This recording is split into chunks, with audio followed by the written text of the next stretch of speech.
د سعودي عربستان او چین مشرانو له افغانستان سره د بشري مرستو پر دوام ټینګار کړی. د چین ولسمشر شي جین پینګ سعودي عربستان ته د خپل سفر په ترڅ کې د دغه هیواد له ولیعهد محمد بن سلمان سره په کتنه کې د نورو موضوعاتو ترڅنګ د افغانستان په اړه هم خبرې کړي. دواړو لوریو په افغانستان کې د بشري وضعیت د ښه والي په موخه له دغه هیواد سره د بشردوستانه مرستو پر ډیریدو او دوام ټینګار کړی. هڅه کوو ځوانانو ته د زده کړو ښه زمینه برابره کړو. د اطلاعات او فرهنګ وزارت د ځوانانو چارو معین قاری محمد یونس راشد په بلخ کې د ځوانانو د روښانه راتلونکي فرصتونو تر نامه لاندې سیمینار کې د ځوانانو وړاندیزونه او مشورې اورېدلې. نوموړي په ټولنه کې د ځوانانو رول مهم بللی او ژمنه یې کړې چې د هیواد د خدمت لپاره به ځوانانو ته د زده کړو ښه زمینه برابروي. اړوند ادارې په راروان ژمي کې د مرستو رسولو لپاره لاس په کار شوي دي. د افغانستان اسلامي امارت ویان ذبیح الله مجاهد په راروان ژمي کې خلکو ته د مرستو رسولو په موخه د بشپړ چمتووالي خبر ورکړی دی.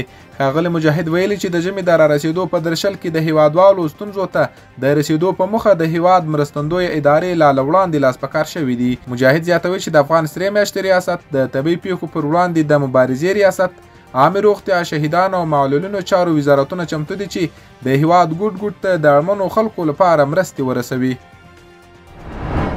د جوزجان د خلکو ستونزو او د هغوی د ژوند ښه کولو ته جدي پاملرنه کیږي.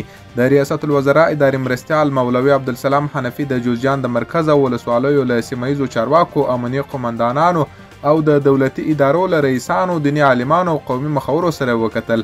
د باختر اژانس د خبره له مخې په دغه کتنه کې مولوي عبدالسلام حنفي ویلي چې په تیرو 100 کلونو کې د جوزجان د خلکو د ژوند ښه کولو ته هیڅ پاملرنه نه ده شوې. اوس د دې ولس د دردونو د دوا کولو وخت دی. نوموړي زیاته کړې چې د جوزجان د خلکو ستونزو او د هغوی د ژوند ښه کولو ته جدي پاملرنه کیږي. د افغانستان بانک 14 میلیون امریکایي ډالر لیلاموي. د افغانستان بانک د افغانیو د ارزښت د لا پیاوړتیا په موخه د روان کال د لیندۍ په شلمه نیټه 14 میلیون امریکایي ډالر د لیلام په ډول پلوري. د افغانستان د اوسپنې پټلۍ ملي اداره وایي چې په تیره یوه اونۍ کې د قوس له 11 تر 18 نیټې پورې 1,09,808 مټریک ټنه انتقالات ترسره کړي دي.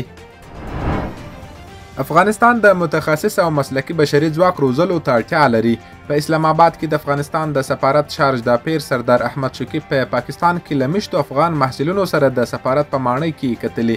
نوموړي په دغه کتنه کې ویلي چې اوس مهال افغانستان د متخصص او مسلکي بشري ځواک روزلو ته جدي اړتیا لري.